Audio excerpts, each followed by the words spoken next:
이것은 74살 할머니가 30억 원을 되찾은 이야기입니다. 박서연이라는 이름의 이 할머니는 평생을 은행에서 일하며 숫자와 사람을 보는 눈을 기르셨죠.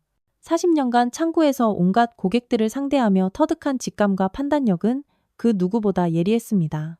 하지만 가족 앞에서만큼은 그저 조용하고 따뜻한 어머니, 할머니로 지내왔어요. 그날도 박서연 할머니는 새벽 6시에 일어나 하루를 시작했습니다. 오래된 습관이었거든요. 은행 다닐 때부터 일찍 일어나 하루를 차근차근 준비하는 게 몸에 아주 그냥 배어 있었어요. 부엌에서 보글보글 물을 끓이며 할머니는 달력을 봤습니다. 오늘이 며느리 최지수의 45번째 생일이었거든요. 박서연 할머니는 정성스럽게 미역국을 끓이기 시작했어요. 지수가 미역국을 좋아한다고 했던 기억이 났거든요. 정확히는 3년 전 생일날 어머님이 끓여주신 미역국이 세상에서 제일 맛있어요라고 했던 바로 그 말이 떠올랐습니다. 할머니는 그 말이 당연히 진심이라고 믿었어요. 아침 7시가 되자 아들 민준과 며느리 지수가 부엌으로 내려왔습니다. 어머님, 벌써 일어나셨어요? 지수가 어머나 놀란 듯 말했어요. 생일상 좀 차렸지. 박서연 할머니가 싱글벙글 웃으며 대답했습니다. 지수의 얼굴에 감동한 표정이 스쳤어요. 어머님, 정말 감사해요. 이렇게까지 안 하셔도 되는데 뭘 그런 소리래. 우리 딸 생일인데 당연하지. 박서연 할머니가 자연스럽게 말했습니다. 지수를 정말 친딸처럼 여겼거든요. 아들 민준이 혼자 아이를 키우며 힘들어할 때 지수가 나타나 든든한 며느리가 되어준 게 얼마나 고마웠는지 몰라요. 특히 민준의 사업이 어려워질 때도 지수는 할머니 곁에서 큰 의지가 되어주었죠. 식탁에는 정성스럽게 차린 생일상이 놓여 있었습니다. 미역국뿐만 아니라 지수가 좋아하는 나물들, 노릇노릇한 생선구이, 그리고 작은 생일 케이크까지 완벽했어요. 어머님 정말 감사해요. 지수가 눈물을 글썽이며 말했습니다. 친정엄마보다 어머님이 100배는 더 좋아요. 정말이에요. 그 말을 들은 박서연 할머니의 마음은 솜사탕처럼 녹아내렸습니다. 평생을 혼자 아들을 키워온 할머니에게 지수는 늦게 얻은 딸이나 마찬가지였거든요. 지수의 친정어머니는 일찍 돌아가셨다고 들었어요. 그래서 할머니가 더욱 살뜰히 지수를 챙겨주고 싶었습니다. 어머님은 저에게 친엄마보다 더 소중한 분이에요. 지수가 계속해서 말했어요. 민준 오빠랑 결혼하면서 얻은 가장 큰 행복이 바로 어머님을 만난 거예요. 박서연 할머니는 지수의 손을 꼭 잡았습니다. 그 말이 정말 진심이라고 느껴졌거든요. 그때 아들 민준이 조심스럽게 입을 열었습니다. 엄마, 사실 오늘 말씀드릴 게 있어요. 할머니는 고개를 끄덕였어요. 아들의 표정이 평소와 달리 아주 심각해 보였거든요. 회사가 좀 어려워져서 당분간 재정 정리가 필요할 것 같아요. 박서연 할머니는 아들의 걱정스러운 표정을 보며 마음이 아팠습니다. 스타트업을 시작한 지 3년째였는데 계속해서 어려움이 이어지고 있었어요. 48살이 된 아들이지만 여전히 할머니에게는 지켜줘야 할 어린 자식 같았거든요. 구체적으로 어떤 상황이야? 할머니가 차분하게 물었어요. 은행에서 오래 일한 경험 때문인지 이런 상황에서도 냉정하게 판단하려고 애썼죠. 민준이 한숨을 푹 쉬며 대답했습니다. 투자자들이 전부 손을 뗀다고 해요.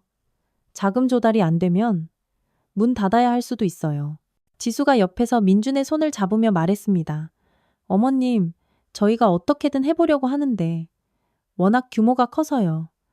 은행 대출도 한계가 있고 지수의 목소리에도 걱정이 뚝뚝 묻어났어요. 얼마나 필요해? 박서연 할머니가 직접적으로 물었습니다. 민준은 머뭇거리며 지수와 눈을 마주쳤어요. 많이요. 정말 많이 필요해요. 정확한 금액을 말해봐. 할머니가 다시 물었습니다. 20억.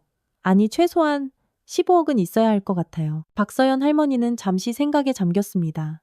위례에 있는 고급 빌라는 할머니 명의로 되어 있었고 시세로 따지면 30억은 좋게 넘었어요. 거기다 은행 예금도 상당했죠. 평생 은행에서 일하며 성실하게 모은 돈이었고 퇴직금도 적지 않았거든요. 하지만 할머니에게 돈보다 소중한 건 가족이었습니다. 특히 아들 민준이 저렇게 힘들어하는 모습을 보니 가슴이 찢어지는 것 같았어요. 아들이 자신의 사업으로 꼭 성공하기를 바라는 마음도 컸고요. 내일 은행에 가자. 박서연 할머니가 결심을 굳히며 말했어요. 빌라 명의도 너희 앞으로 옮기고 예금도 정리해서 줄게. 지수가 깜짝 놀라며 손을 저었습니다. 어머님, 그러시면 안 돼요. 너무 큰 돈이에요. 저희가 어떻게 그런 걸 받을 수 있겠어요?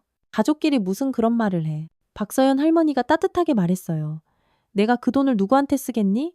너희가 잘 되는 게 내 행복이야. 도윤도 난색을 표했습니다. 엄마, 저희가 갚을 수 있을지 확신이 안 서요. 너무 큰 부담이에요. 갚을 생각 말고 그냥 받아라. 할머니의 마음은 이미 정해져 있었어요. 조건이 하나 있어. 나 끝까지 돌봐줘야 한다. 그것만 약속해주면 돼. 지수가 울먹이며 말했습니다. 어머님, 그건 당연한 거예요.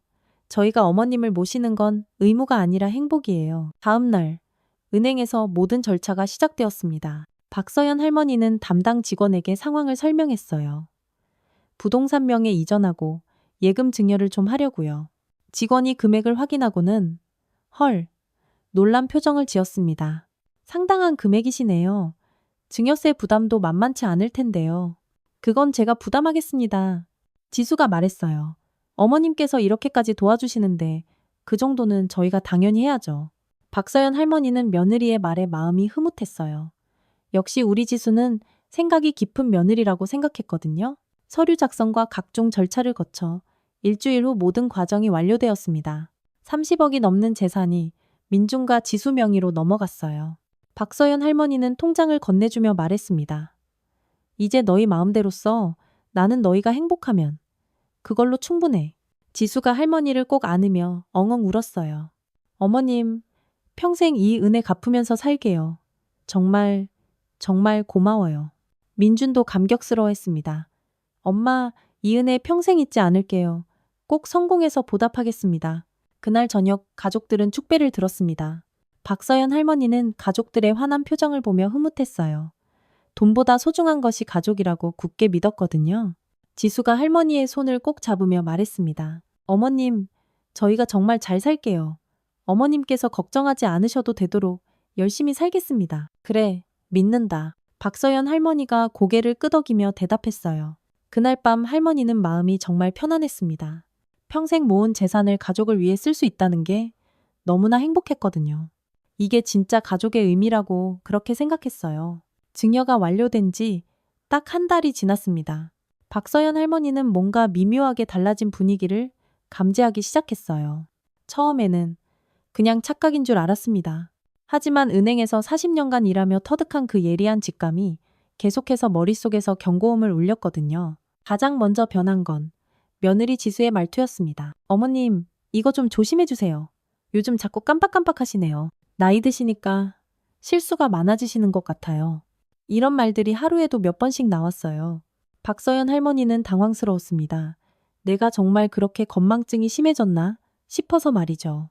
예를 들어 할머니가 가스불을 켜놓고 잠시 자리를 비운 적이 있었어요. 불과 3분 정도였는데 지수가 과도하게 반응했습니다. 어머님, 이러시면 진짜 큰일 나요. 가스 누출되면 어떡해요. 할머니는 미안하다고 사과했지만 마음 한편으로는 억울했어요. 평생 요리를 해왔는데 이런 실수 한 번으로 그렇게 호들갑을 떨 필요가 있나 싶었거든요. 아들 민준도 마찬가지였습니다. 예전에는 엄마, 오늘 하루 어떠셨어요? 라며 다정하게 안부를 물었는데 이제는 엄마, 오늘 뭐 하셨어요? 라며 감시하는 듯한 톤으로 물어봤어요. 할머니가 혼자 산책을 다녀왔다고 하면 어디까지 가셨는데요? 길이라도 잃으시면 어떡해요? 라며 걱정을 가장한 통제를 했습니다. 어느 날 할머니가 거실에 내려오니 낯선 남자들이 뭔가를 설치하고 있었습니다. 뭐 하는 거예요? 할머니가 물었어요. 지수가 대답했습니다. 어머님, 요즘 세상이 흉흉하잖아요. CCTV 좀 달았어요. 할머니는 그 영어 단어가 무슨 뜻인지 몰라서 다시 물었어요. 감시 카메라요, 어머님. 집 안보안을 위해서요. 지수가 친절한 척 설명했습니다. 혹시 도둑이 들거나 어머님께서 넘어지시거나 하면 바로 알 수 있잖아요. 표면적으로는 할머니를 위한다고 했지만 뭔가 석연치 않았어요. 감시 카메라라는 말을 들은 할머니는 기분이 썩 좋지 않았습니다. 자신의 일거수일투족이 모두 녹화된다는 게 마음에 들지 않았거든요. 꼭 필요한 건가? 할머니가 조심스럽게 물었어요. 민준이 단호하게 대답했습니다. 엄마, 요즘 세상이 어떤데요? 혹시라도 무슨 일 생기면 어떡해요? 저희가 안심할 수 있게 좀 해주세요. 박서연 할머니는 더 이상 반대할 수 없었어요. 가족의 안전을 위한다는데 뭐라고 할 수 있겠어요? 하지만 마음 한편으로는 감시받는 기분이 들어서 정말 불쾌했습니다. 며칠 후 할머니는 또 다른 변화를 느꼈습니다. 자신의 방이 점점 작아지고 있었거든요. 어머님, 이 방은 저희가 좀 써야 할 것 같아요. 지수가 말했어요. 민준 씨가 재택근무할 공간이 필요해서요. 사업이 아주 중요한 시기라서 할머니 방에 있던 큰 옷장이 먼저 옮겨졌습니다. 어머님 옷은 작은 옷장으로도 충분하시잖아요? 지수가 아무렇지 않게 말했어요. 그 다음엔 편안했던 소파도 사라졌어요. 어머님은 침대에서 쉬시면 되시죠. 하나, 둘씩 박서연 할머니의 공간이 줄어들었습니다. 할머니는 이상함을 느끼기 시작했습니다. 은행 출신답게 숫자와 변화에 민감했던 할머니는 이 모든 변화가 결코 우연이 아니라는 걸 직감했거든요. 30억이라는 어마어마한 돈이 넘어간 후부터 이런 일들이 착착 진행되었으니까요. 예전에는 지수가 아침마다 어머님, 잘 주무셨어요? 오늘도 좋은 하루 되세요라며 살갑게 인사를 건넸는데 이제는 그런 말도 없었어요. 대신 어머님, 혈압약 드셨어요? 어머님, 오늘 어디 나가실 거예요? 라며 체크하는 듯한 말만 툭툭 던졌습니다. 아들 민준도 마찬가지였습니다. 회사 일이 바쁘다며 할머니와의 대화를 피했어요. 예전에는 저녁 식사 때 하루 있었던 일을 소곤소곤 나누곤 했는데 이제는 밥만 후다닥 먹고 자기 방으로 휙 들어가 버렸습니다. 어느 날 저녁 박서연 할머니는 우연히 지수와 민준의 대화를 엿듣게 되었습니다. 부엌에서 물을 마시러 나왔는데 거실에서 나누는 그들의 대화가 들렸어요. 이제 어떻게 할 거야? 민준의 목소리였습니다. 일단 좀 더 기다려봐. 너무 급하게 굴면 이상하게 생각할 수도 있잖아. 지수의 대답이었어요. 하지만 언제까지 이렇게 지낼 수는 없잖아. 불편하기도 하고. 민준이 다시 말했습니다. 알아. 나도 답답해. 하지만 조금만 더 참자. 시기가 중요해. 지수의 목소리에는 무언가 차가운 계획이 느껴졌어요. 박서연 할머니는 가슴이 철렁했습니다. 무슨 얘기를 하는 건지 대충 감이 왔거든요. 다음 날 아침 할머니는 지수에게 조심스럽게 물어봤습니다. 지수야, 혹시 내가 너희를 불편하게 하는 건 아니지? 지수가 깜짝 놀란 표정으로 대답했어요. 어머님, 무슨 말씀이세요? 전혀요, 전혀 그렇지 않아요. 하지만 지수의 눈빛은 예전과 완전히 달랐습니다. 예전의 따뜻함은 온데간데 없이 사라지고 계산적인 냉기가 느껴졌어요. 어머님께서 여기 계시는 게 저희에게는 큰 행복이에요. 입으로는 그렇게 말하지만 표정과 목소리에서는 진심이 단일도 느껴지지 않았습니다. 박서연 할머니는 그제야 깨달았습니다. 자신이 이제 짐이 되었다는 것을. 30억이라는 큰 돈이 넘어간 후 자신의 존재 가치는 바닥으로 떨어졌어요. 더 이상 필요 없는 존재가 된 거였습니다. 그 깨달음은 할머니에게 엄청난 충격이었어요. 평생을 은행에서 일하며 온갖 사람들의 본성을 봐왔지만 내 가족에게서 이런 모습을 보게 될 줄은 정말 몰랐거든요. 특히 딸 같다고 철석같이 믿었던 지수에게서 이런 차가운 시선을 받게 될 줄은 꿈에도 생각 못했어요. 그날 밤 박서연 할머니는 잠을 이룰 수 없었습니다. 천장에 달린 감시 카메라의 시뻘건 불빛이 마치 감옥의 간수처럼 자신을 내려다보고 있었어요. 정말 죄인이 된 것 같은 기분이었죠. 할머니는 조용히 생각했습니다. 내가 너무 순진했나? 가족이라는 그 이름에 내가 속은 건가? 하지만 아직 확신할 수는 없었어요. 혹시 자신의 착각일 수도 있다고 애써 생각했거든요. 하지만 마음 한편으로는 이미 답을 알고 있었습니다. 은행에서 40년간 일한 경험으로 사람의 변화를 읽는 눈이 있었거든요. 그리고 그 눈은 단 한 번도 틀린 적이 없었어요. 어머님, 오늘 날씨가 정말 좋네요. 드라이브 한번 가실래요? 지수가 갑자기 제안했습니다. 박서연 할머니는 의외였어요. 요즘 들어 지수가 먼저 나들이를 제안한 건 처음이었거든요. 오히려 최근에는 할머니가 외출하는 걸 달가워하지 않는 눈치였는데 말이에요. 좋지? 어디로 갈 건데? 할머니가 물었어요. 오랜만에 가족과 함께 나들이를 간다는 생각에 기분이 조금 좋아졌습니다. 혹시 내가 정말 괜한 의심을 했던 건 아닐까 하는 생각도 아주 잠깐 들었어요. 강원도 쪽으로요. 공기도 좋고 경치도 아주 아름답다고 하더라고요. 지수의 대답에 할머니는 기대가 되었습니다. 도시 생활에 지쳐있던 터라 자연 속에서 맑은 공기를 쐬고 싶었거든요. 아들 민준도 함께 나섰어요. 엄마, 오랜만에 가족 나들이네요. 민준이 운전대를 잡으며 말했습니다. 할머니는 뒷좌석에서 창밖 풍경을 바라봤어요. 서울을 벗어나 고속도로로 접어들자 마음이 한결 가벼워졌습니다. 정말 오랜만이네. 할머니가 중얼거렸어요. 요즘 답답했는데 좋은 생각이야. 지수가 뒷좌석을 돌아보며 방긋 미소를 지었습니다. 어머님께서 좋아하실 것 같아서요. 저희도 오랜만에 쉬고 싶었고요. 차는 경춘고속도로를 따라 쌩쌩 달렸습니다. 창밖으로 보이는 풍경이 점점 푸르러졌어요. 빌딩 숲에서 벗어나 상가들이 펼쳐지니 정말 기분이 상쾌했습니다. 박서연 할머니는 요즘의 불안감이 정말 괜한 걱정이었나 싶었어요. 하지만 시간이 지날수록 할머니는 이상함을 느끼기 시작했습니다. 강원도로 간다고 했는데 길이 너무 외진 곳으로 향하고 있었어요. 일반적인 관광지나 휴양지로 가는 길이 아니었거든요. 여기가 맞니? 할머니가 조심스럽게 물었어요. 주변에는 사람도 차도 거의 보이지 않았습니다. 점점 깊은 산속으로 들어가고 있는 것 같았어요. 네, 어머님. 아주 조용하고 좋은 곳이에요. 지수가 대답했지만 목소리에 어딘가 어색함이 묻어났습니다. 민준도 평소보다 말이 없었어요. 운전에만 집중하고 있는 것처럼 보였지만 백미러로 가끔 할머니를 보는 시선이 불안해 보였습니다.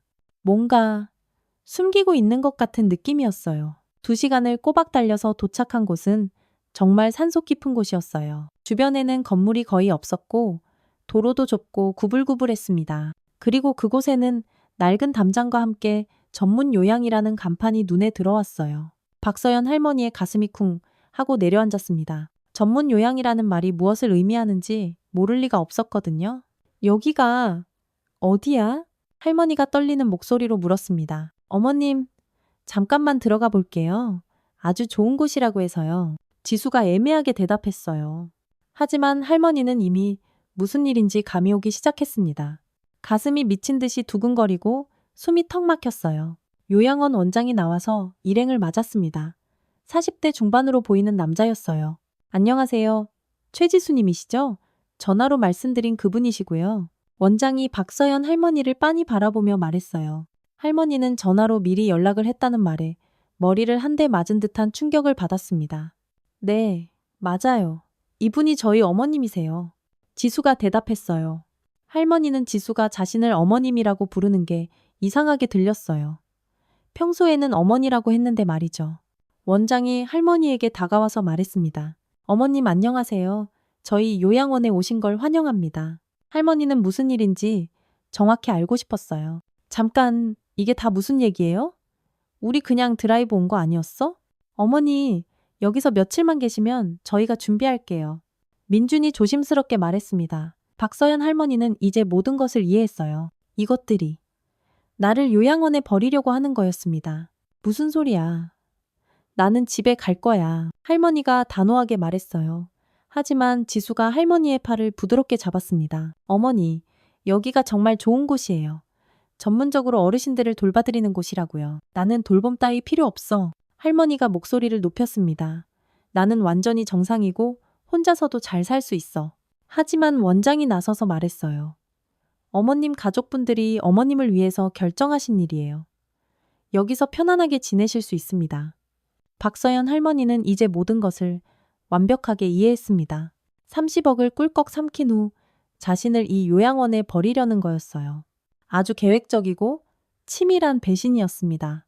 민준아, 엄마를 이런 곳에 버리려고? 할머니가 아들의 손을 잡으며 애원했습니다. 하지만 민준은 눈을 피했어요. 엄마, 여기서 편히 쉬세요. 저희가 자주 올게요.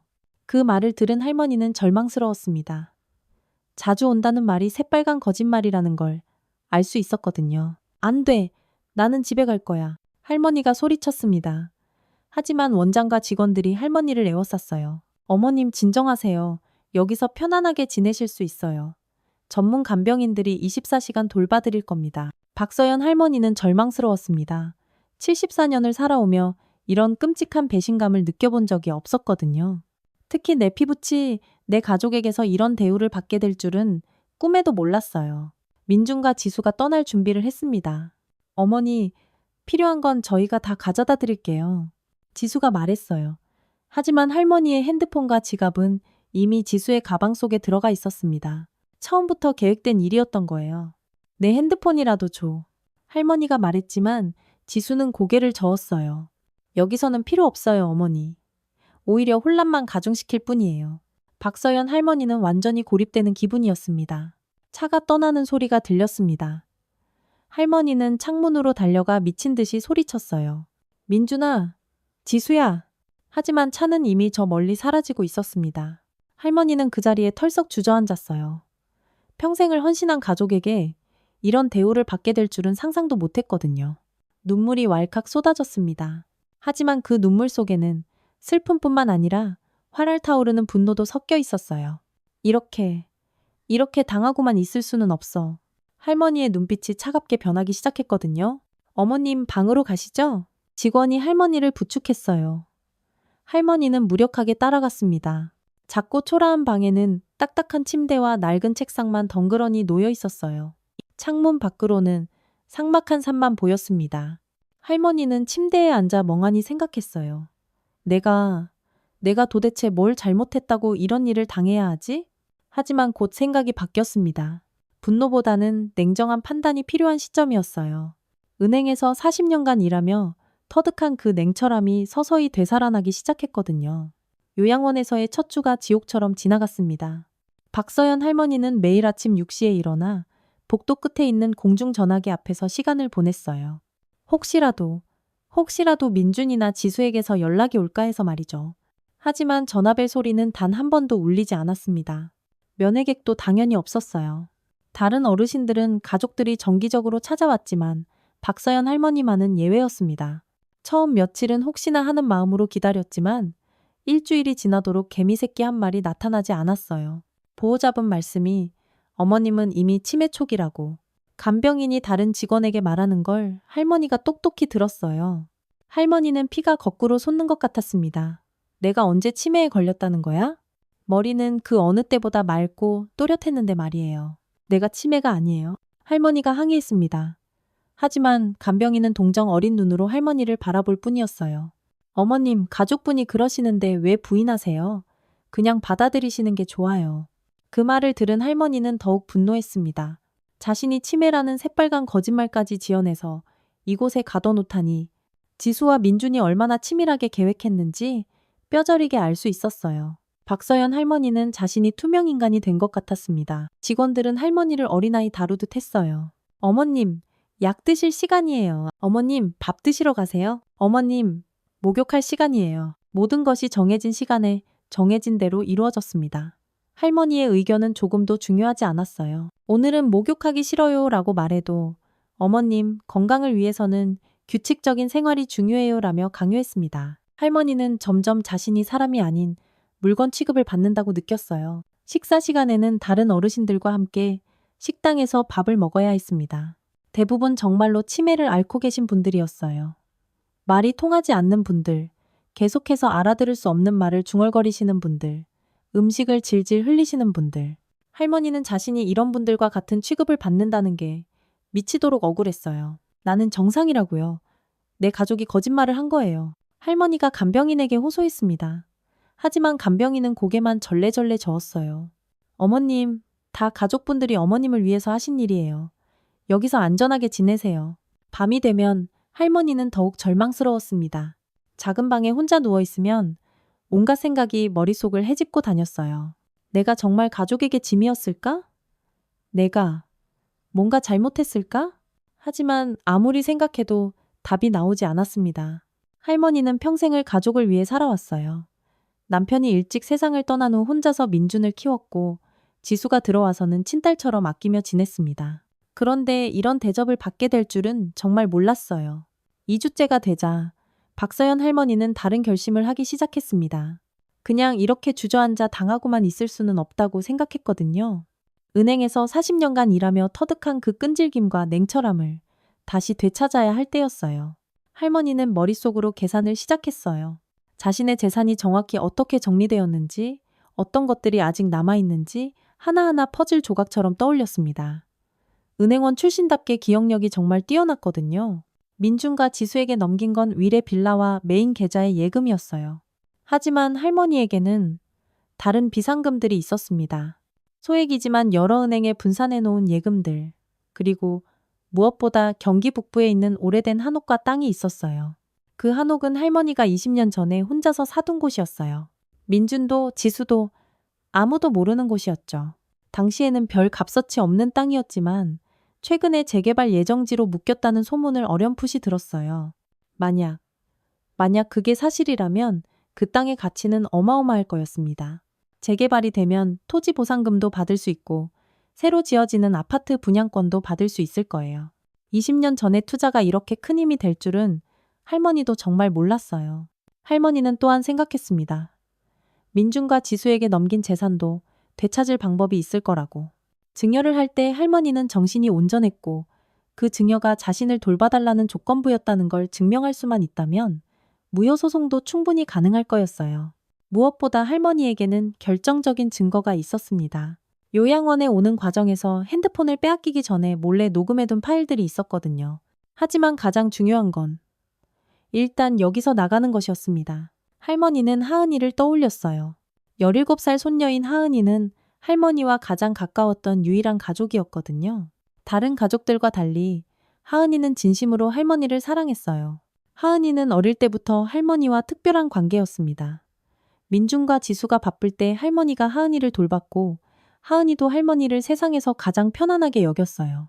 혹시 하은이가 나를 도와줄 수 있지 않을까? 할머니는 간병인에게 부탁했어요. 손녀에게 연락 좀 해주실 수 있나요? 김하은이라는 아이인데. 간병인이 난색을 표했습니다. 가족분들이 연락하지 말라고 신신당부하셨어요. 어머님이 혼란스러워하실 수 있다고요. 할머니는 분노가 치밀어 올랐어요. 자신을 완벽하게 고립시키려는 속셈이었거든요. 하지만 포기할 수 없었습니다. 어떻게든 무슨 수를 써서라도 하은이에게 연락할 방법을 찾아야 했어요. 그날 밤 박서연 할머니는 굳게 결심했습니다. 반드시 하은이에게 연락할 방법을 찾겠다고. 그리고 이 모든 일에 대해 처절하게 복수하겠다고 다짐했습니다. 박서연 할머니의 눈에 다시 서늘한 생기가 돌기 시작했어요. 은행원으로 일하며 터득한 그 끈질김과 냉철함이 완벽하게 되살아났거든요.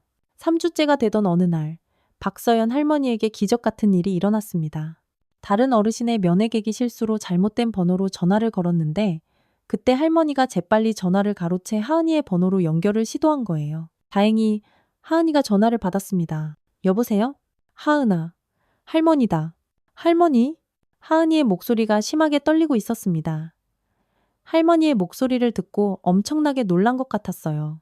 하은아. 박서연 할머니가 결국 눈물을 터뜨렸어요. 할머니, 어디 계세요? 엄마 아빠가 할머니 어디 가셨는지 말을 안 해줘요. 하은이도 울음을 터뜨렸습니다. 할머니, 너무 보고 싶었어요. 엄마 아빠한테 할머니 어디 계시냐고 물어봐도 계속 딴 얘기만 해요. 뭔가 숨기고 있는 것 같아요. 강원도, 요양원에 있단다. 할머니가 솔직하게 말했어요. 하은아, 할머니가 너무 보고 싶었어.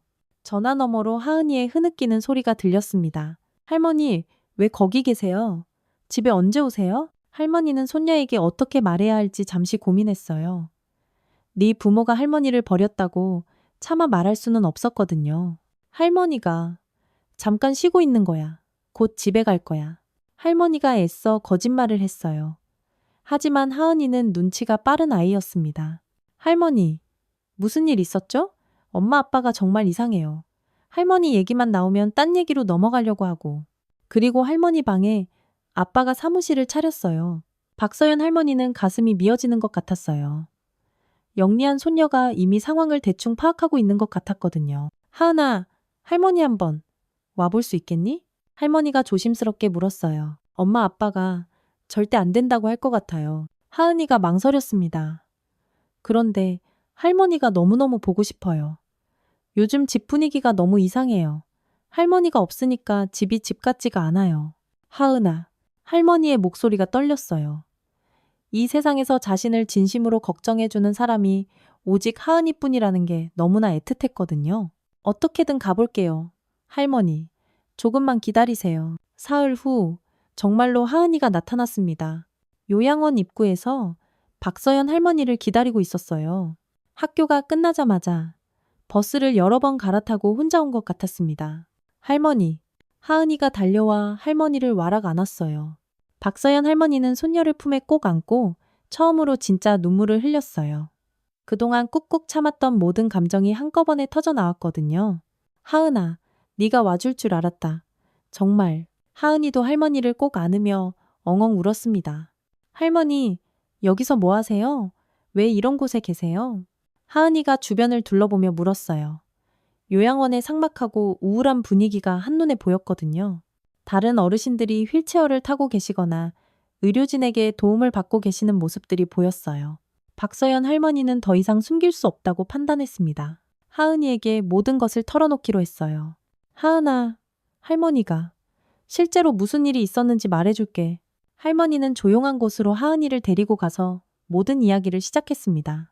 30억 증여 이야기부터 시작해서 그 후 180도 달라진 가족들의 태도, 감시 카메라 설치, 방 축소, 그리고 속아서 이곳에 오게 된 경위까지 모든 것을 남김없이 말했어요. 하은이는 이야기를 들으며 얼굴이 점점 하얗게 질리더니 이내 분노로 붉어졌습니다. 엄마 아빠가 어떻게 할머니한테 이럴 수가 있어요? 하은이가 분노했습니다. 말도 안 돼. 이건 너무해요. 할머니가 그렇게까지 도와주셨는데? 박서연 할머니는 하은이를 진정시켰어요. 괜찮다, 하은아. 할머니가 알아서 할 거야. 하지만 하은이는 고개를 저었습니다. 안 괜찮아요, 할머니. 이건 정말 잘못된 거예요. 우리 당장 여기서 나가요. 하은이의 말에 할머니는 깜짝 놀랐어요. 어떻게 나가? 네 부모가 나를 여기 둔다고 했는데. 할머니는 치매도 아니고 스스로 모든 걸 판단할 수 있는 분이잖아요. 하은이가 당당하게 말했습니다. 여기 있기 싫으시면 나갈 권리가 있어요. 누가 할머니를 강제로 잡아둘 수 없다고요. 하은이는 할머니의 손을 꼭 잡았어요. 할머니, 우리 이제 우리 마음대로 살아요. 엄마 아빠가 뭐라고 하든 이제 상관없어요. 할머니가 행복한 게 제일 중요해요. 박서연 할머니는 손녀의 용기에 큰 힘을 얻었습니다. 그래. 더 이상 이렇게 당하고만 있을 이유가 없었어요. 자신은 아직 건강하고 정신도 누구보다 온전했으니까요. 간병인이 나타나서 말렸습니다. 어머님, 가족분의 동의 없이는 외출이 어려우세요. 하지만 박서연 할머니는 단호했습니다. 나는 여기서 나가겠어요. 이건 내가 스스로 선택한 거예요. 원장이 나타나서 가족의 동의가 필요하다고 했지만 할머니는 조금도 굽히지 않았어요. 내가 성인이고 정신도 온전합니다. 나갈 권리가 있어요. 누구도 나를 강제로 붙잡아둘 수 없습니다. 하은이도 옆에서 힘을 보탰습니다. 저희 할머니는 치매가 아니에요. 가족이 거짓말을 한 거라고요. 할머니께서 직접 나가시겠다고 하시는데 왜 못 나가게 해요? 17살 소녀의 당당하고 야무진 모습에 직원들도 당황했어요. 결국 박서연 할머니는 하은이와 함께 요양원을 나왔습니다. 택시를 타고 서울로 향하는 길, 할머니는 다시 살아난 기분이었어요. 창밖으로 보이는 풍경이 전혀 다르게 느껴졌습니다. 하은아, 정말 고맙다. 할머니가 손녀의 손을 꼭 잡았습니다. 너 때문에 할머니가 다시 살 수 있게 됐어. 하은이가 미소를 지으며 대답했어요. 할머니, 이제 뭘 하실 거예요? 박서연 할머니가 차분하지만 단호한 목소리로 대답했습니다. 이제 할머니가 정리할 일이 아주 많지. 전부 되찾는 거야. 하은이가 궁금해했어요. 뭘 되찾으세요? 박서연 할머니의 눈에 차가운 결의가 서렸습니다. 내 것을 모조리 다 되찾을 거야. 그리고 이런 일이 다시는 일어나지 않도록 만들 거야. 서울로 돌아온 박서연 할머니는 곧바로 행동에 나섰습니다. 가장 먼저 찾아간 곳은 강남의 유명한 법무법인이었어요. 은행 시절 알고 지내던 고객 중에 변호사가 있었는데 그분의 소개로 증여무효 소송 전문 변호사를 만날 수 있었습니다. 어르신, 상황을 자세히 말씀해 주십시오. 변호사가 메모를 준비하며 말했어요. 박서연 할머니는 차근차근 모든 상황을 설명했습니다. 30억 증여의 경위, 증여 후 가족들의 태도 변화, 요양원 강제 입소까지의 과정을 상세히 이야기했어요. 증여 무효 소송. 가능할까요? 할머니가 물었습니다. 변호사가 고개를 끄덕였어요. 충분히 가능합니다. 조건부 증여였다면 더욱 유리하고요. 가족이 돌봄의 의무를 현저히 다하지 않았다는 걸 증명하면 됩니다. 박서연 할머니는 준비해온 자료들을 꺼냈습니다. 요양원에 강제로 보내진 과정을 녹음한 파일, 지수와 민준의 대화 내용, 그리고 요양원에서의 치료 기록까지 모든 것을 보여줬어요. 이 정도면 충분합니다. 변호사가 놀라며 말했어요. 특히 이 녹음 파일은 아주 결정적인 증거가 될 것 같네요. 바로 소송 준비를 시작하겠습니다. 할머니는 만족스러웠어요. 법적 대응의 첫 단추가 잘 끼워진 거였거든요. 하지만 박서연 할머니에게는 더 큰 계획이 있었습니다. 바로 경기 북부에 있는 한옥과 땅 말이에요. 할머니는 부동산 중개업소를 찾아갔습니다. 이 땅이 재개발 예정지라고 들었는데 맞나요? 할머니가 땅 등기부등본을 보여주며 물었어요. 중개사가 자료를 확인하더니 눈이 휘둥그레졌습니다. 어머님, 이 땅 주인이시군요? 완전 대박 치셨어요. 중개사의 흥분된 목소리에 할머니도 기대가 되었어요. 무슨 말씀이세요? 할머니가 침착하게 물었어요. 중개사가 컴퓨터를 켜고 최신 정보를 검색하며 설명했습니다. 여기가 대규모 신도시 개발 예정지로 최종 확정됐어요. 정부에서 발표한 지 딱 한 달 됐거든요. 그럼 땅값이 많이 올랐겠네요? 할머니가 물었어요. 중개사가 계산기를 두드리며 답했습니다. 공시지가가 몇 배로 뛸 겁니다. 지금도 주변 땅값이 천정부지로 오르고 있어요. 투기 수요도 엄청나게 몰리고 있고요. 정확한 시세가 대략 얼마나 될까요? 할머니가 핵심을 물었어요. 중개사가 신중하게 계산한 후 대답했습니다. 아주 보수적으로 잡아도 50억은 넘을 겁니다. 개발이 본격화되면 100억도 가능하고요. 박서연 할머니는 속으로 쾌재를 불렀어요. 20년 전에 투자한 3천만 원짜리 땅이 이렇게 어마어마한 돈이 될 줄은 정말 몰랐거든요. 그때는 그냥 시골에 조용한 집 하나 있으면 좋겠다는 생각으로 산 거였는데 말이에요.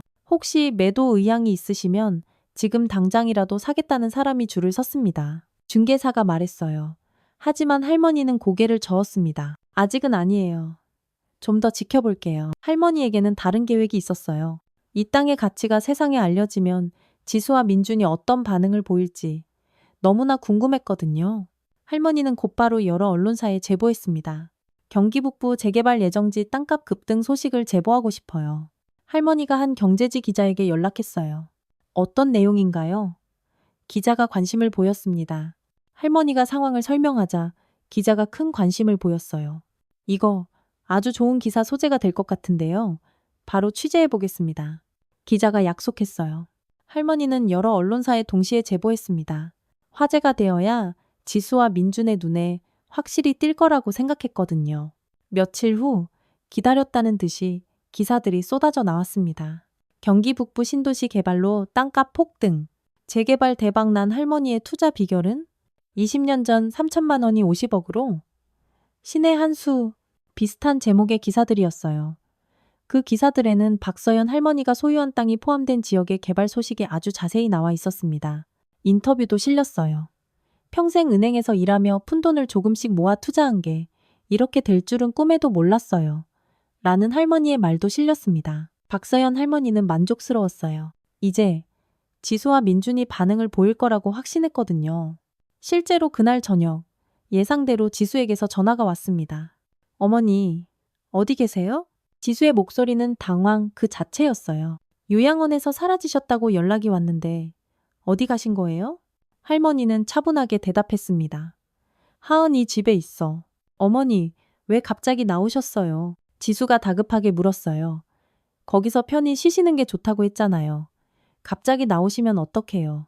할머니는 얼음장처럼 차갑게 말했어요. 편히 쉬긴 뭘 쉬어. 나 버리려고 한 거 잘 알고 있어. 어머니 무슨 말씀이세요? 지수가 당황했습니다. 저희가 언제 어머니를 버렸다고 그러세요? 할머니가 직설적으로 말했어요. 지수야, 너 기사 봤지? 무슨 기사요? 지수가 모르는 척했지만 목소리에 긴장감이 역력했어요. 경기 북부 재개발 기사 말이야. 혹시 내가 거기 땅을 갖고 있다는 거 이제 알았니? 전화 너머로 지수가 숨을 헉 하고 들이마시는 소리가 들렸어요. 어머니, 그게 무슨 소리예요? 내가 너희 모르게 갖고 있던 땅이 50억짜리가 됐다는 얘기야. 할머니가 차분하게 말했습니다. 어머니, 그런 땅이 있으셨다고요?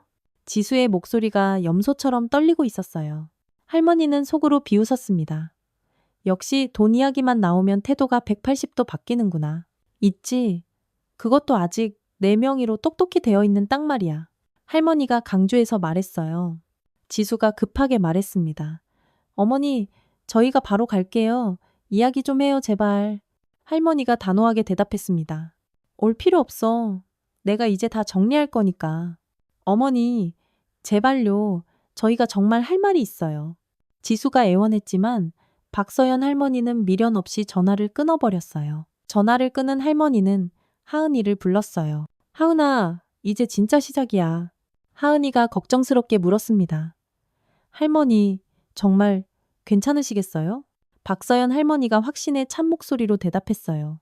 괜찮아. 할머니를 누구라고 생각하니? 은행에서 40년 일한 사람이야. 이 정도는.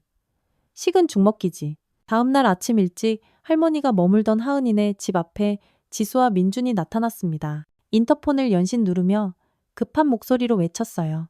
어머니, 저희예요. 제발 문 좀 열어주세요. 정말 중요한 얘기가 있어요. 박서연 할머니는 하은이와 눈을 마주쳤습니다. 들어오라고 해. 할머니가 조용히 말했어요. 이미 각오는 끝났거든요. 오늘이 이 지긋지긋한 모든 것을 정리하는 날이 될 거라고 생각했습니다. 현관문이 열리자 지수가 먼저 허둥지둥 들어왔습니다. 그녀의 얼굴은 창백했어요. 평소에 그 당당하고 우아한 모습은 온데간데 없이 사라져 있었거든요. 눈 밑에는 다크서클이 짙게 깔려 있었고 손은 불안하게 계속 떨리고 있었어요. 민준도 마찬가지였습니다. 어깨가 축 늘어져 있었고 얼굴에는 초조함과 불안감이 역력했어요. 평소 자신감 넘치던 모습과는 완전히 다른 초라한 모습이었습니다. 어머니, 안녕하세요. 지수가 조심스럽게 인사했습니다. 목소리도 평소보다 훨씬 작았어요. 잘 지내셨어요? 민준도 어색하게 인사했습니다. 앉아. 박서연 할머니가 얼음장처럼 차가운 목소리로 소파를 가리켰어요. 지수와 민준이 주눅든 채 앉아 할머니도 맞은편에 앉았습니다. 거실의 분위기는 얼어붙은 듯 싸늘했어요. 예전처럼 따뜻했던 가족의 모습은 어디에도 없었거든요. 무슨 일로 왔는지 뻔하니까 바로 본론으로 들어가자. 할머니가 먼저 입을 열었습니다. 더 이상 시간을 낭비하고 싶지 않았어요. 모든 것을 명확히 그리고 깨끗이 정리하고 싶었거든요. 지수가 머뭇거리다가 말했어요. 어머니, 저희가 정말 생각이 짧았던 것 같아요. 할머니는 차가운 눈빛으로 지수를 빤히 바라봤습니다. 뭘 잘못 생각했는데? 요양원. 이리요. 지수의 목소리가 점점 기어들어갔어요. 어머니가 거기서 편히 쉬실 거라고 생각했는데 저희가 너무 성급했던 것 같아요. 박서연 할머니는 코웃음을 쳤습니다. 편히 쉬긴 뭘 쉬어. 날 거기다 버리고 싶었던 거겠지. 엄마, 그런 게 아니에요. 민준이 변명했어요. 저희가 정말로 엄마를 위해서. 닥쳐. 박서연 할머니가 단호하게 말을 끊었습니다. 변명은 그만해. 이제 와서 그딴 말이 무슨 소용이야? 지수가 갑자기 소파에서 일어나더니 할머니 앞에 털썩 무릎을 꿇었습니다. 어머니, 정말 잘못했어요, 저희가. 저희가 정말 진심으로 잘못했어요. 눈물이 주르륵 흘러내렸어요. 다시는 이런 일 없을 거예요. 저희가 진짜로? 잘 모실게요. 어머니? 박서연 할머니는 지수의 눈물을 가만히 지켜봤습니다.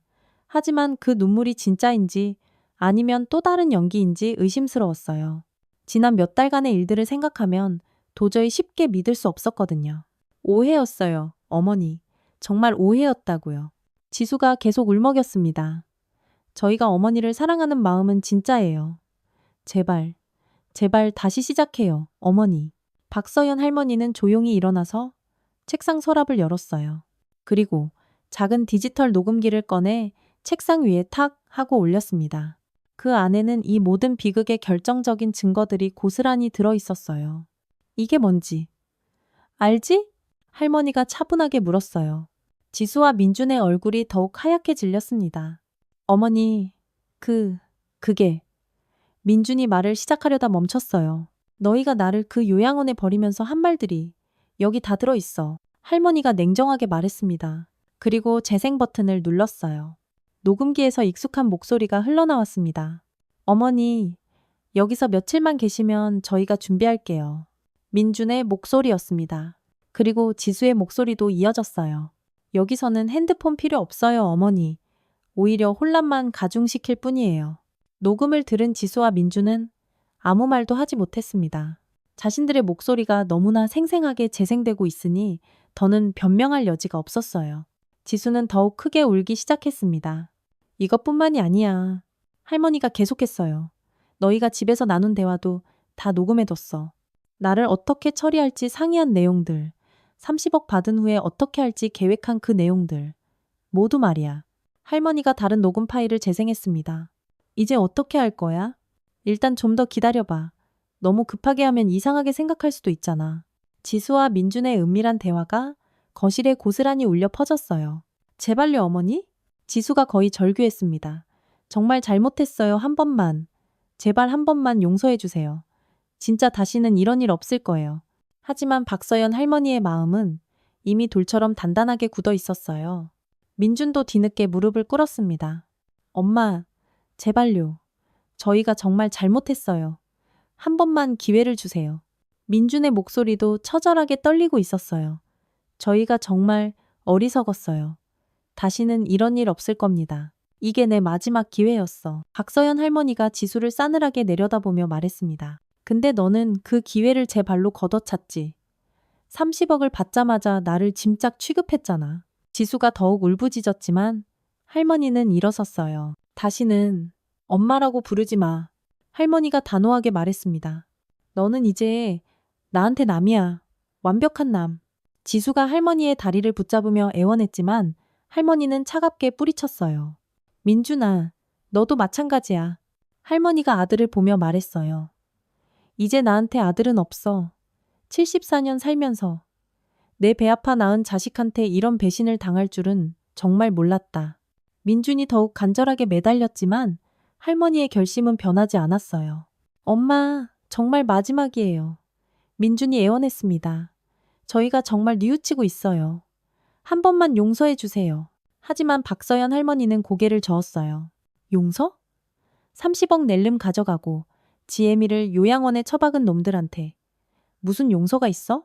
할머니의 목소리는 얼음처럼 차가웠습니다. 이제 너희는 내 가족이 아니야. 완벽한 남이지. 다시는 내 앞에 나타나지 마. 지수와 민주는 더 이상 할 말이 없었어요. 나가. 할머니가 마지막으로 말했어요. 당장 나가. 그리고 다시는 연락하지 마. 지수와 민주는 절망적인 표정으로 집을 나갔습니다. 박서연 할머니는 그들의 축 처진 뒷모습을 차갑게 바라봤어요. 이제 정말로 모든 것이 끝났다고 생각했습니다.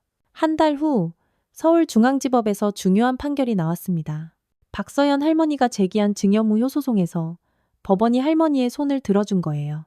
가족의 돌봄 의무를 현저히 위반했으며 조건부 증여의 전제 조건이 충족되지 않았다는 게 판결 이유였습니다. 위례빌라는 다시 할머니 명의로 돌아왔고 예금의 절반도 회수할 수 있었어요. 나머지 절반은 이미 사용된 부분이라 회수가 어렵다고 했지만 할머니는 충분히 만족스러웠습니다.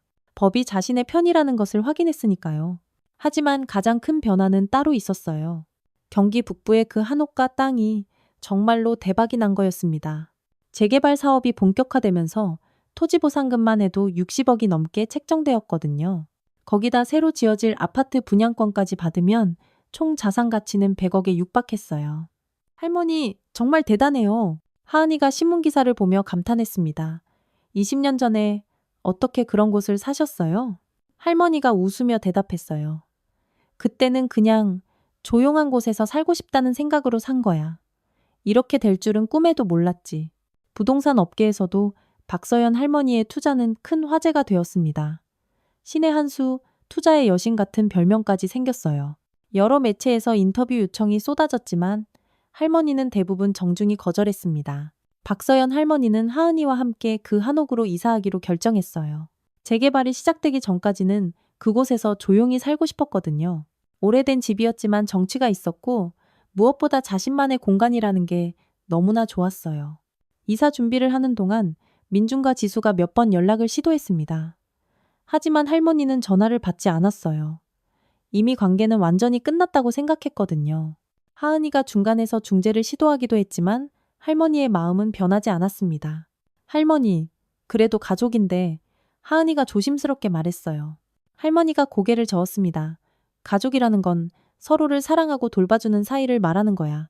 그들은 나에게 가족이 아니었어. 한옥으로 이사한 지 일주일 후 할머니는 마당에서 매화나무를 보며 커피를 마시고 있었어요. 봄이 와서 하얀 꽃이 눈처럼 만발해 있었습니다. 도시의 소음과는 전혀 다른 고요함이 마음을 편안하게 해줬어요. 할머니, 여기 정말 좋아요. 하은이가 마당을 둘러보며 말했어요. 도시에서는 이런 하늘을 볼 수 없잖아요. 맑은 하늘에 뭉게구름이 천천히 흘러가고 있었어요. 새들이 지저귀는 소리도 정겹게 들렸습니다. 그러게, 할머니도 여기가 참 마음에 들어. 할머니가 웃으며 대답했습니다. 오랜만에 짓는 진짜 웃음이었어요. 요양원에서의 그 어둡고 절망적인 날들이 이제는 아득한 과거처럼 느껴졌거든요. 하은아, 너도 커피 마실 줄 알지? 할머니가 물었어요. 네, 할머니. 저도 이제 어른이에요. 하은이가 장난스럽게 대답했습니다. 두 사람은 텐마루에 나란히 앉아 함께 커피를 마셨어요. 따뜻한 봄볕이 마당을 환하게 비추고 있었습니다. 매화꽃 향기가 바람에 실려와 코끝을 간지렸어요. 이런 평화로운 순간이 얼마나 소중한지 할머니는 새삼 깨달았습니다.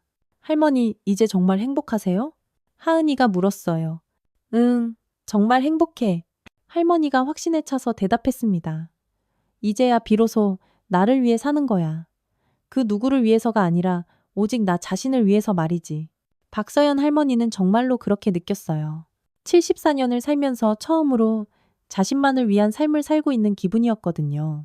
가족을 위해 다른 사람을 위해 살았던 그 길고 긴 시간들이 이제는 끝났어요. 물론 그 과정에서 너무나 큰 상처를 받았지만 결과적으로는 진정한 자유를 얻게 되었습니다. 엄마 아빠는 어떻게 될까요? 하은이가 조심스럽게 물었습니다. 할머니는 잠시 생각했어요. 민준과 지수는 할머니가 되찾은 재산 때문에 재정적으로 아주 어려워졌을 거였습니다. 그 스타트업도 결국 문을 닫았다고 들었어요. 하지만 할머니는 더 이상 그들을 걱정하지 않기로 했어요.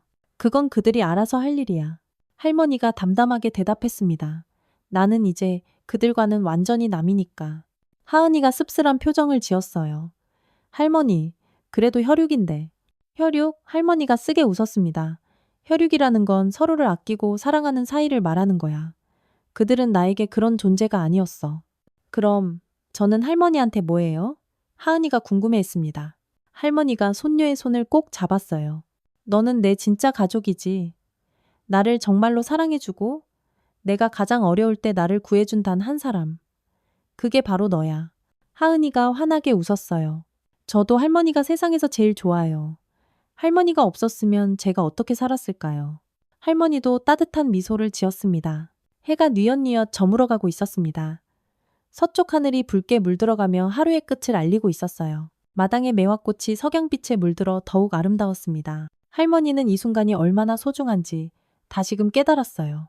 하은아, 앞으로 뭐 하고 싶어? 대학도 가야 하고 꿈도 있을 텐데. 하은이가 잠시 생각하더니 대답했어요. 저는 할머니처럼 강한 사람이 되고 싶어요. 어떤 어려움이 와도 절대 굴복하지 않는 그런 사람이요. 할머니는 손녀의 말에 가슴이 뭉클했습니다. 너는 이미 충분히 강해. 할머니가 가장 힘들 때 슈퍼맨처럼 나타나서 구해준 사람이 바로 너잖아. 하은이가 고개를 저었어요. 그건 당연한 거예요. 가족이니까요. 그래, 진짜 가족이라는 건 바로 그런 거야.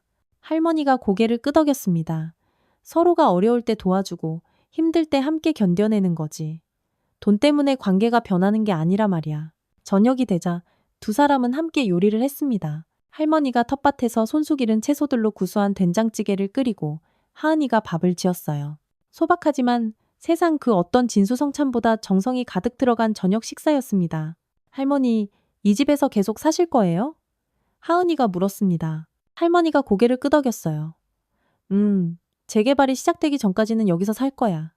이 집에서의 추억을 많이 만들고 싶어. 재개발되면 어떻게 하실 거예요? 하은이가 궁금해했습니다. 할머니가 미소를 지으며 답했어요. 그때는 또 새로운 계획을 세워보자. 할머니가 정말 살고 싶은 곳으로 가는 거야. 식사를 마친 후 두 사람은 마당에 나와 밤하늘의 별을 봤습니다. 도시에서는 결코 볼 수 없었던 수많은 별들이 까만 하늘의 보석처럼 반짝이고 있었어요. 할머니, 저 별들 좀 봐요. 정말 많아요. 하은이가 감탄했습니다. 그러게 도시에서는 이런 하늘을 못 봤는데 할머니도 고개를 들어 별을 한참 올려다봤어요. 이제야 진짜 자유로워진 기분이야. 차가운 밤 공기가 오히려 상쾌했습니다. 며칠 후 박서연 할머니는 지역사회 봉사센터를 찾아갔습니다. 어르신들을 위한 금융교육 봉사를 하고 싶어요. 할머니가 말했어요. 제가 은행에서 오래 일했거든요. 센터 직원이 반색하며 반가워했습니다. 어머나, 정말요? 요즘 금융사기가 많아서 어르신들이 피해를 당하는 경우가 정말 많아요. 전문가께서 직접 교육해 주시면 정말 큰 도움이 될 것 같아요. 할머니는 새로운 일을 시작하게 되어 기뻤어요. 일주일에 2번 할머니는 센터에서 어르신들에게 금융 교육을 했습니다.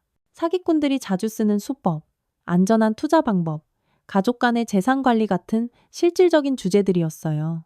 할머니의 강의는 인기가 아주 많았습니다. 선생님 덕분에 우리가 정말 많이 배웠어요. 한 어르신이 고마워했어요. 이제 사기당할 일은 없을 것 같아요. 할머니는 큰 보람을 느꼈습니다. 자신의 아픈 경험이 다른 사람들에게는 도움이 된다는 게 정말 뿌듯했거든요. 한편 민중과 지수의 소식이 간간히 들려왔습니다. 스타트업이 결국 문을 닫았고 경제적으로 아주 많이 어려워졌다고 했어요. 하지만 할머니의 마음은 조금도 움직이지 않았습니다. 그들이 선택한 길의 당연한 결과였으니까요. 어느 날 하은이가 조심스럽게 물었어요. 할머니, 엄마 아빠가 정말 많이 힘든가 봐요. 그래도 조금은 도와주시면 안 될까요? 할머니가 고개를 저었습니다. 그들이 나를 요양원에 버릴 때는 이런 생각을 조금이라도 했을까? 하지만 할머니는 더 큰 사람이시잖아요. 하은이가 설득해봤지만 할머니의 결심은 변하지 않았어요. 하은아, 어떤 일에는 반드시 선을 그어야 해. 내가 이번에 또 관대하게 넘어가면 그들은 분명 똑같은 일을 반복할 거야. 그해 가을, 재개발 사업이 본격적으로 시작되었습니다. 박서연 할머니는 두둑한 보상금을 받고 정들었던 한옥을 떠나야 했어요. 아쉽긴 했지만 새로운 시작이라고 생각했습니다. 할머니는 서울 근교의 아담한 전원주택을 샀어요. 넓은 정원이 있는 그림처럼 예쁜 집이었습니다. 할머니, 여기도 정말 좋아요. 하은이가 새 집을 둘러보며 좋아했어요. 이제 진짜 우리만의 집이야. 할머니가 만족스럽게 말했어요. 그 누구도 우리를 방해할 수 없는 곳이지. 정원에는 여러 종류의 꽃나무를 심었어요. 장미, 철쭉, 라일락, 계절마다 다른 꽃이 활짝 피어날 예정이었습니다. 겨울이 오자 할머니와 하은이는 따뜻한 거실에서 차를 마시며 도란도란 이야기를 나눴어요. 할머니, 올해 정말 많은 일이 있었네요. 하은이가 감회에 젖어 말했어요. 그러게 내 인생에서 가장 힘들었던 해이면서 동시에 가장 의미 있었던 해였어. 할머니가 되돌아보며 말했어요. 나는 이제 진짜 자유로워졌어. 그 누구에게도 의존하지 않고 누구의 눈치도 보지 않아도 되는 그런 산말이야. 저도 할머니에게서 정말 많이 배웠어요. 하은이가 진심으로 말했어요. 어떤 상황에서도 포기하지 않는 강함, 그리고 진짜 소중한 게 뭔지 아는 지혜를요. 새해가 밝았습니다. 박서연 할머니는 75살이 되었지만 마음은 그 어느 때보다 젊고 활기찼어요. 정원에는 다시 매화가 피기 시작했습니다. 작년과 같은 꽃이지만 할머니에게는 전혀 다른 의미로 다가왔어요. 이 집은 이제 너랑 나, 우리 둘이 사는 집이야. 할머니가 하은이에게 말했어요. 할머니에게는 이제 엄마도 없고 며느리도 없고 아들도 없어. 오직 너 하나만 있을 뿐이야. 하은이가 할머니의 손을 꼭 잡았습니다. 네, 할머니. 저희 둘이서 정말 행복하게 살아요. 하은이의 목소리에는 단단한 확신이 담겨 있었어요. 할머니도 환하게 미소를 지었습니다. 이제야 진정한 가족이 무엇인지 알 것 같았어요. 밤이 되자 별들이 다시 하늘에 총총 나타났습니다. 할머니는 정원에 서서 하늘을 올려다봤어요. 새로운 삶이 시작된 거였습니다. 75의 늦은 나이지만 진정한 자유와 행복을 찾은 거였죠. 돈도 되찾았고 진짜 가족도 찾았어요. 무엇보다 자신의 존재 가치를 스스로 당당하게 증명해냈습니다. 박서연 할머니의 입가에 잔잔한 미소가 번졌어요. 이제 남은 인생은 오직 자신과 자신의 진짜 가족인 하은이를 위해 살 거였습니다. 그리고 가끔씩은 자신과 같은 처지의 어르신들을 도우며 살아갈 생각이었어요. 자신이 겪은 끔찍한 일들이 다른 사람들에게는 다시는 일어나지 않도록 말이에요. 박서연 할머니의 빛나는 인생 2막이 이렇게 시작되었습니다.